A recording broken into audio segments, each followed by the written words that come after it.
There was a problem with your request. Hello guys, so in this new tutorial I'm gonna show you how to fix this problem easily and fast. So first thing you wanna do is very simple.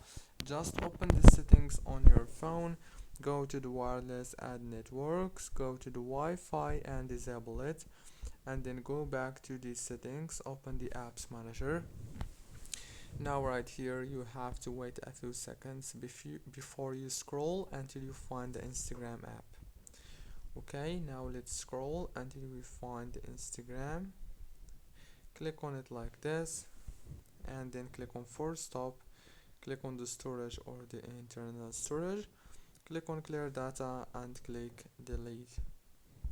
After that, go back to the settings, open the wireless and networks, enable the Wi-Fi, and the last step you want to do is go to the Play Store or the App Store and update your Instagram. Don't forget to like, subscribe.